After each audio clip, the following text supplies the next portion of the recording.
Hey, how's it going everybody? So today I want to go over a farming strategy that I've been running on stream. It's actually a really easy farming strategy that low budget builds can run, and it's super cheap, the Scarabs are, and then you're only running tier 16 white maps. So it's super simple and easy. Any build that can run tier 16 maps, so if you've completed your Atlas, then you should be able to run this pretty easy. And I've been using it to save up to my Mage Blood, which I'm almost there. Hopefully I'll get a Mage Blood pretty soon. This strategy is farming Alva incursions, heists, and beasts. So basically we're running all three of these strategies combined to try to get the most profit per hour. Each of the strategies on their own are alright, but combining them all together actually makes them much better because you can fit all three of the strategies together on one Atlas tree. Also, as always, make sure to subscribe. I'd really appreciate it. Only 2.5% of people that are watching this video are subscribed to the channel.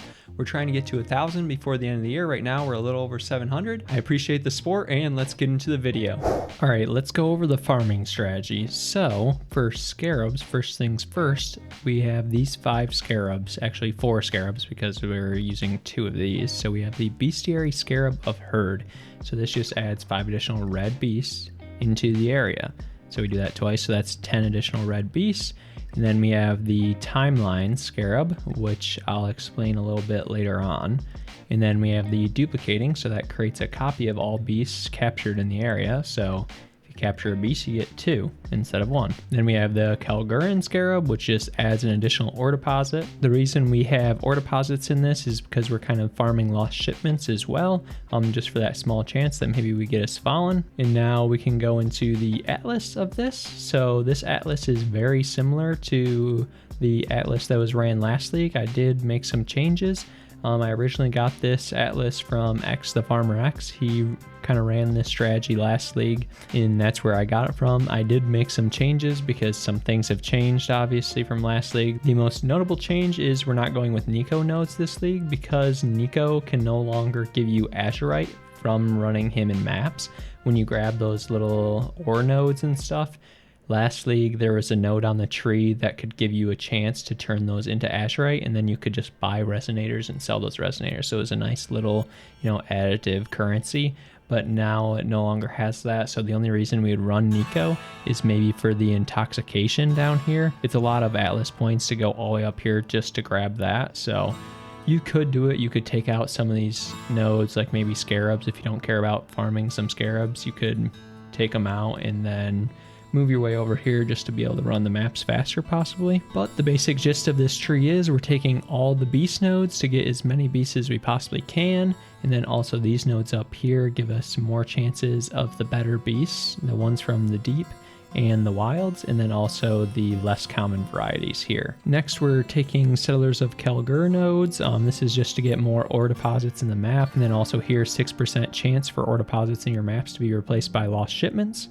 This is just so we can get lost shipments, maybe find valuable tattoos or, a Svalin, like I said. Next, we're grabbing some incursion nodes. These next 2 nodes are pretty important. So this node here and this node here both give chances to add an additional upgrade tier to surviving architects' rooms.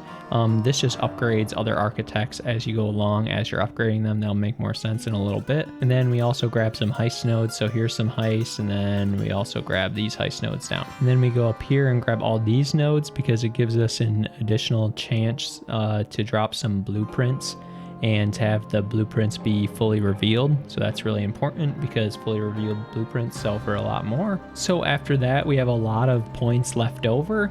I went into red altars and Scarabs here. I think red altars are kind of good because you have the chance to drop like greater or grand embers that sell for quite a bit, or like chaos orbs. You could also go over here if you have the nodes to go over to blue altars if you prefer blue altars, but I'm CI, so I like red altars. They're easier for me. I think it's just nice, a little additional currency. And then I also have like some Scarab nodes a little here.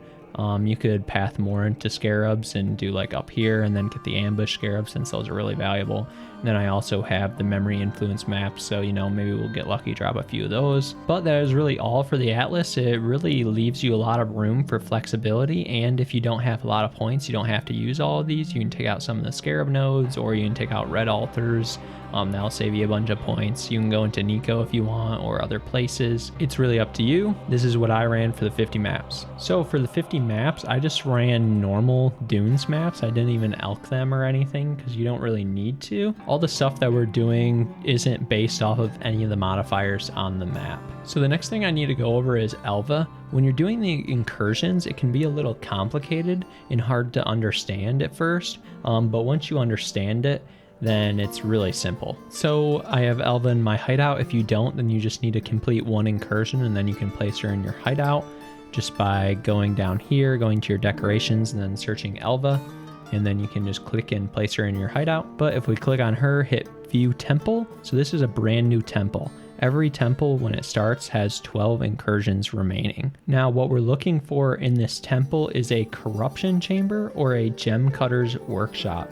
So we don't have either of those here. So that means when we run our map, we don't want to use our timeline scarab. So we just leave it up here. So we would run our 2 herds, our duplicating, and then our Kalguuran in our map. And then we would go down and do our heist, which is 5 chaos per. Make sure you have your right atlas. And the reason we don't want to run this timeline, so earlier I said I'd mention this, but so the timeline scarab, it makes it so the final architect slain in area will drop an itemized temple. Itemized temples dropped in area are generated based on current temple layout, but with randomized room tiers. So what the hell does that even mean? So in a map, there are 3 Alva incursions, which I'll show you in a second once I run this dunes map.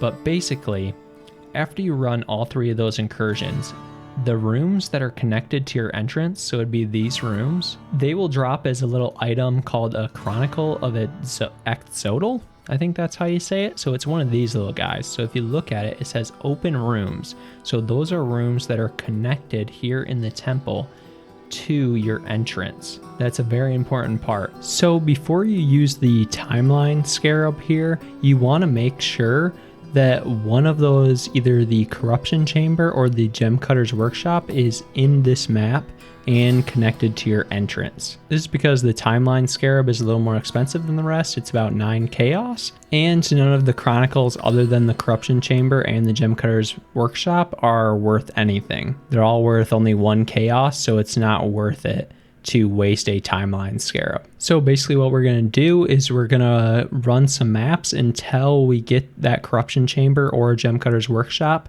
to pop up. And then once it pops up as an option to add to this list here, then we will not complete any more incursions in that map. We'll finish out the map, get the rest of the beasts, then we'll leave that map, and then we'll put in the timeline scarab into our map device and run another map. Then we can run that incursion. I'll show you an example here as I run this map.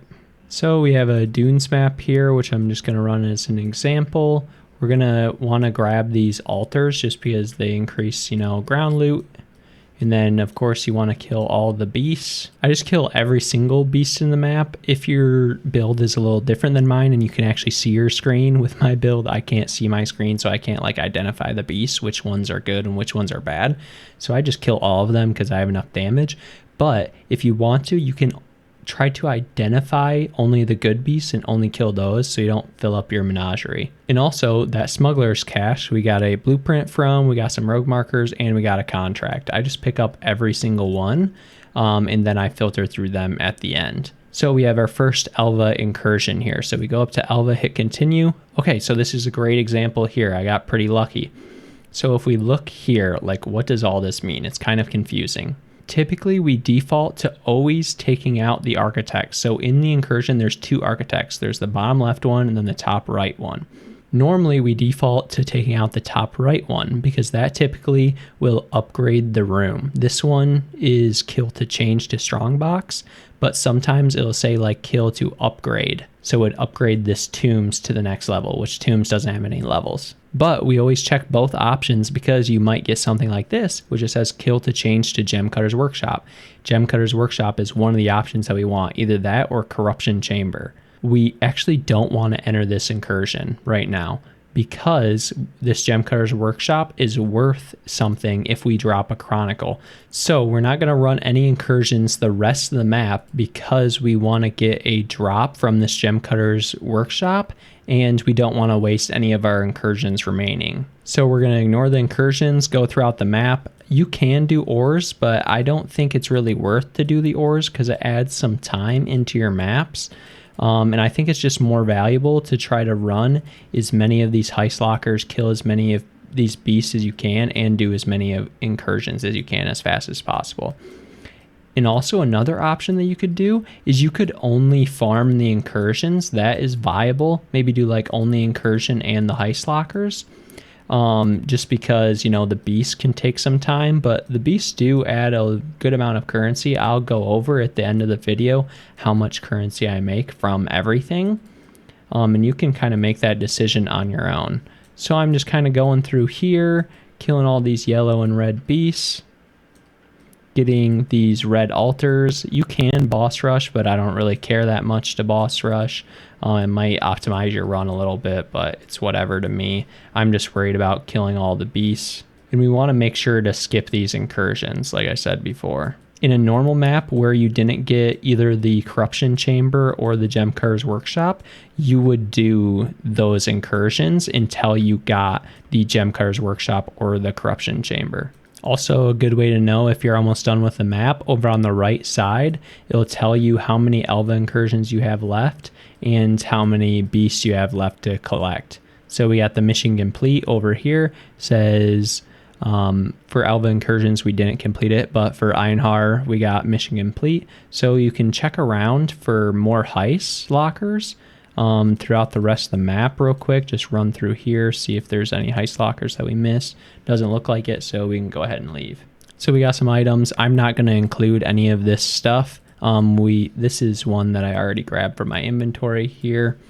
I'm not going to include any of this stuff in my final count for currency. But now if we look over at Alva and view the temple, this tombs, the next time we go into a map and complete an incursion, is going to change to a Gem Cutter's Workshop, and then we're going to connect it to the entrance. So that means we want to run the timeline Scarab. So let's throw in the timelines, get some maps in here as well. Make sure you have heist selected. Make sure we have that timelines in there since we have the Gem Cutter's Workshop. I'm just going to skip this stuff real quick. We're going to go straight to the incursion.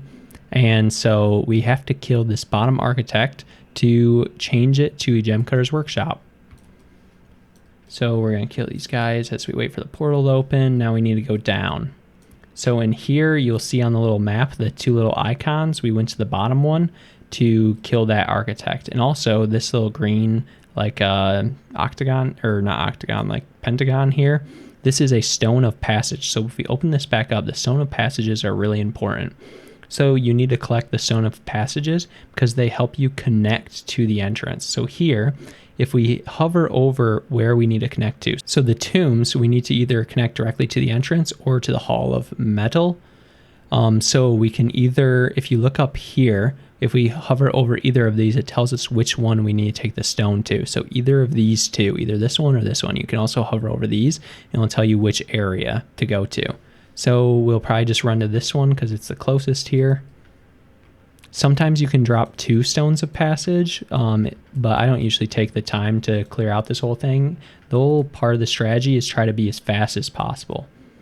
So we completed that first incursion. You can do the breaches if you want. I kind of started skipping them because they don't really give you any currency, to be honest. They're not really worth it. So now we killed all those bosses. We go to our next incursion. What do we get here? Okay, we got nothing good, so we just default to the top. If we have nothing good, we just always go to the top one. So run up here, see this little icon. We go to this icon. That's the architect. We kill him real quick. Do we need to connect anything? Nope. All this stuff connected to Chasm is already connected, so we don't care about it. So we just go in and out as fast as possible. Okay, we have our last Alva incursion. And okay, see, this is the symbol that I mean why we default to the top, because it says kill to upgrade to automation lab. So what we eventually want to do is we want to get to the gem cutter's workshop again, and then we want to upgrade it. So like I said before, there's 3 tiers of the corruption chamber and the gem cutter's workshop. For gem cutter's workshop, there's, gem cutter's workshop level 1, then there's Department of Thermatology, or however you pronounce it, and then there's Doriani's Institute. Doriani's Institute is the highest tier. That's what we want to try to get it to. We want to try to upgrade it to the highest tier. Then for the corruption chamber, there's also 3 tiers. There's the catalyst of corruption and the locus of corruption. We want to get it to the locus of corruption. So when we drop the chronicles, it drops with a locus of corruption, and then it's worth more. So here we're just going to do the upgrade. And the reason we do the upgrade always is because when we upgrade one room, it actually has a chance to upgrade rooms around it. And also like this bottom room. So this bottom room here has a chance to upgrade this as well. So we kill that architect. We can need to connect it. So let's connect it in the bottom right to the gem cutter's workshop. So we need to find that stone. The stone conveniently was down here. We actually got 2 of them. So we could connect it here to the royal meeting room as well. It doesn't really matter where we connect it. We just want to try to connect as much as possible. So now that we completed the 3rd one, we will get a drop, the Chronicle of Exile. And we're basically done with this map. There's more beasts and heist things, but I'm just doing this as a showcase, so I don't really care about those. So we can check this just by looking at it, and we got it. We actually got the Doriani's Institute. So if we read the timeline scarab, it says itemized temples dropped in area are generated based on current temple layout, but with randomized room tiers. So if we look at the current temple layout, it has a gem cutter's workshop, but it gives it a randomized tier. So it could randomly make it tier 3, which it did. If we look here, there's a Doriani's Institute tier 3. So if we price check this, it's going for 45 chaos because of that Doriani's Institute. Like I said before, all these other ones, they don't really sell for anything.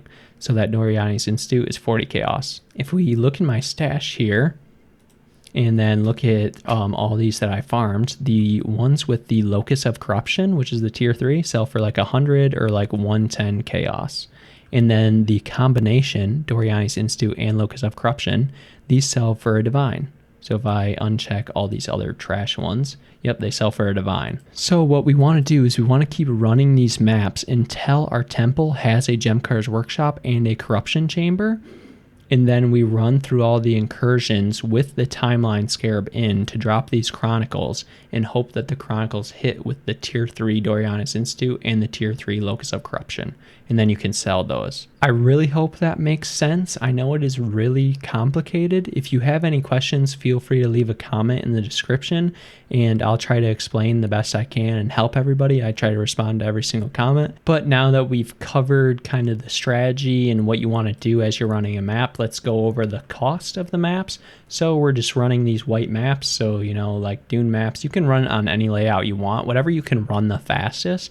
But also I'm running dunes because we can drop fortress maps, and fortress maps are expensive. They're pretty rare, but I dropped 2 or 3 fortress maps, so it is worth it because 2 or 3 fortress maps is like a divine or so. I'm not really sure what the price is going for right now. So maybe you want to run a map layout that drops fortress maps, maybe not. But for white dunes maps, it's about a chaos. So if we check the price of scarabs, there's the herd scarabs, which are super cheap, about a little more than 1 chaos per scarab. We're running 2 sets of the herd scarabs in the map device. And then you have the Kalguuran scarabs. Kalguuran scarabs are really cheap. They're about 1 chaos each, maybe a little less. Timeline scarabs are a little more expensive, but you don't have to run them every single map, so you make some savings there. They're about 9 chaos, maybe 9 to 10 chaos. And then you run 1 duplicating scarab, which they're about 2 chaos to 1.5 chaos per duplicating scarab. So here's the cost breakdown. 50 dunes maps, I just put them at 2C each. They're going for 1, but whatever. I self-farmed all these maps, so it didn't cost me anything, but conservatively 100C for the 50 maps. And then for 100 herd scarabs, because we run 2 sets of 50 on these, that's 125C. 30 timeline scarabs, so that's 300C. The reason we're running 50 maps and it's only 30 is because you don't run a timeline scarab every single time. Make sure to do that to bring your cost down a little bit. And then we have 50 duplicating for 90C, and then 50 Kalguuran for 42C, and then the Heist map craft is 250 chaos. So that brings us to a total of 907 chaos for all 50 maps. So that is 6 divine total investment. So for 50 maps, 6 divine to fully invest into Scarabs and the maps and to the map device is really cheap. It's a really cheap strategy. And now we can go over what loot I found. So for raw currency, I started with like 90 chaos or so, and then, spending the chaos on the map craft and then picking up chaos, I was around like 30 chaos or so. It doesn't really matter. This isn't a currency farming strategy or like raw currency farming strategy, but here's all the random little stuff that we got. We got some tattoos. Some of them are worth a little bit. Most of them aren't really worth that much, but some more money here. A significant part of our money is actually from these embers. So from the lesser embers are really cheap, but greater and grand embers actually sell for quite a bit. Next we go over to this tab. So this tab is where the real money's at. So these are all our blueprints and contracts. So all of these contracts are deception contracts. So if we look, it says requires deception. So that's really important. These sell for about 9 to 10 chaos each, but you have to make sure that they're deception contracts that you're selling. All my other contracts, I have a bunch of other contracts in here. You can sell them to like a vendor. So if we take 5 of them here, 1, 2, 3, 4, 5, and then we go to Helena, you can sell all of them to her. And sometimes you can like 5 to 1 them to her, but it's really janky and hard to do. So I wouldn't recommend doing it. It's not really worth it, especially for the low chance of getting a 10 chaos deception contract. I would just go to your heist locker and then type in deception, and then it'll highlight the ones that you want to pick and grab them out. And then all the rest you can just destroy. Doesn't really matter. Next we have blueprints. All these blueprints here only have 1 wing revealed. So if we look towards the top right under area level, it says wings revealed 1 out of 4. Some of them do say 1 out of 3 as well, like this one here. And the wings revealed is the important part. So 1 wing revealed only sells for about 12 chaos. So all these go for about 12 chaos here. But these ones are worth much more. So these are 4 out of 4 and then 3 out of 3. So these go for like 55 to 60 chaos or so, maybe like 70 if we do a price check. And for the 4 out of 4, looks like they're going for like 73 to like 80-ish. And then if we do the 3 out of 3, it's going for like 60 chaos. So you can sell these in asynchronous trade. You can also bulk sell all this stuff on TFT. I might do that depending on, where I can get the most money out of it. And then we also have the rogue markers. The rogue markers, we can just take the fastest here and sell them directly for chaos orbs. So it's like 1,300 rogue markers to 1 chaos orb. And we've got 127,000. Next, the biggest money maker of this entire strategy, the most important part, is those Alva chronicles. So all of these chronicles here, all 6 of these, are the combination of Locus of Corruption and Doriani's Institute. This next row is just the Locus of Corruption, which sell for like 100 to 110. And then the next one is just the Doriani's Institute, which sell for about 40 chaos. So the last part of the strategy we have is beasts. So if we go over to Einhar, you actually don't need to visit the menagerie. You can just view your bestiary here and then go down to your captured beasts. And, I've got a ton in here because I was doing this for a while, and I actually cleaned it out once or twice while I was running the 50 maps. Make sure to go in here and clean out the bad beasts as you're running the maps. You want to keep these guys because these are yellow beasts. The ones with this kind of like drawn icon, these are yellow beasts. These are red beasts, the one with the actual pictures. You want to keep the yellow beasts, and then you want to keep the valuable red beasts. So in order to sift through these and know which ones are valuable or not, I was actually manually going through and like searching like the valuable ones. So if we search like Vivid, a Vivid Vulture is an expensive one. I don't have any. But a much easier way, thanks to a member of my chat who actually gave it to me, there's a regex, which I'll put down in the description, which you can just copy and paste into the little filter beast icon here. And all these beasts that show up in this regex are all bad beasts. So what you do is you just sit here, hold control, and then click this X button here. And you just go through them, and you just literally delete them all. So I'm going to go through and delete all of these, and then check back with all the beasts that I have. All right, so I deleted all those bad beasts out, and then you can look here. I have all these yellow beasts, and then I should have some valuable beasts as well in here somewhere. There's a few. There's some wild bramblebacks, and then, you know, there's, I think that's arachnid that I just passed somewhere. Then there's a few others. Here's some cryatic chimeras. So we have our valuable beasts left. So if you want to go the other way, before you delete them all out with the regex, you can actually visit the menagerie, and then you go over to Ironhar and view the bestiary, and then you go in here and you find like one of your valuable beasts. So like this guy here, he must be valuable because I didn't delete him. And then you just control left click with your mouse and it'll itemize it. So you can go through, let's go to my bramblebacks and itemize these.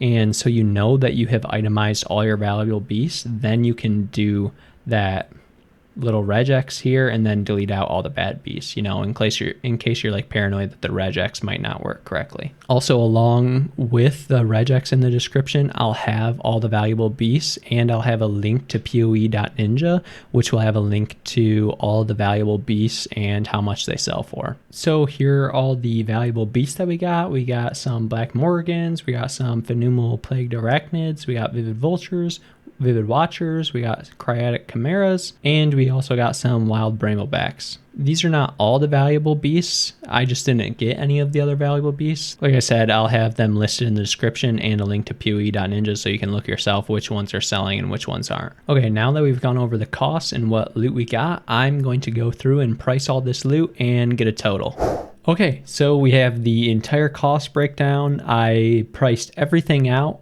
Everything in the currency tab I broke down to chaos, except for like the really cheap stuff, which is only a couple of chaos. Doesn't really matter. So rogue markers, we had 127k rogue markers. That's 98 chaos. Then we had two 4x4 blueprints. So that's 4 wings and all 4 are revealed. That's 150 chaos. And then we had a 3x3 blueprint. Those go for 60 chaos. I did all of these price checking on the actual website, not on TFT or anything else. Depending on what you're looking at, you could get more either on TFT or sometimes more on the website. I just did everything off the website. So, you know, for those people who don't use the TFT Discord server, not to exclude them. So then for the rest of our blueprints, we had 39 of them, and those are worth 468 chaos. And then we had 26 deception contracts. That is 286 chaos. Then for our Alva incursions, we had 8 Doriani's Institutes. That's 360 chaos. We had 9 Locus of Corruption. That's 990 chaos. And then we had 6 of the Locus of Corruption plus the Doriani's Institute. That's another 924 chaos. For the beasts, we got 2 Black Morgans. That's 170 chaos. 10 Arachnids. That's 100 chaos. 2 Vivid Vultures and 2 Vivid Watchers. That's 120 and 180. We had 16 Chimeras, or however you pronounce this. That's 960 chaos. Then we had 6 Wild Bramblebacks. That's 90 chaos. And then a big moneymaker here.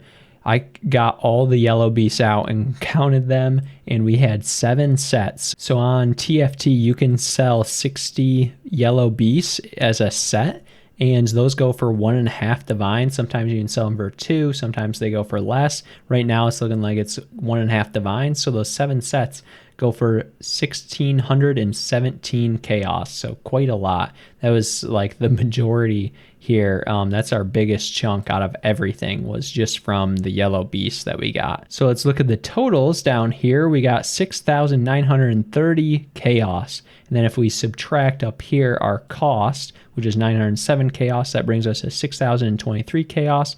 That's about 39.11 divine in total.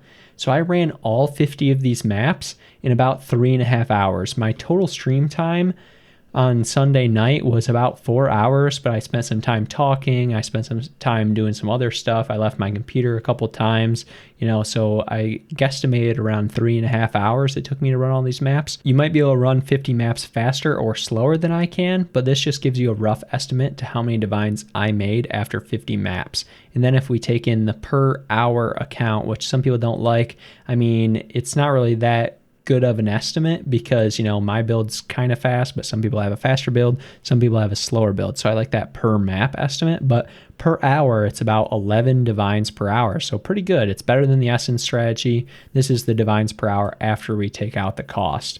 So, I mean, this strategy is pretty solid. 11 divines per hour is pretty good this league. I mean, there are some better strategies, but those require a much tankier and a lot higher damage characters to be able to run those, like Blight and stuff, and those containment farming strategies. But overall, it seems like a good strategy. So guys, that is everything for this video. Thank you very much for watching. Make sure to subscribe to the YouTube channel and follow over on Twitch. Comment down below if you have any questions. I know this is a little bit of a confusing farming strategy at first, but once you get it down, it'll be much easier. It's not that complicated once you understand it a little bit. I can explain. I'll respond to every single comment. I hope this strategy works out great for everyone. I hope you make tons of divines. Hopefully I'll have my mage blood soon, but that is all. Have a great rest of your day. And also, secret message at the end, make sure to comment toaster down in the comments if you made it to the end of the video. Thanks a lot. Have a great day.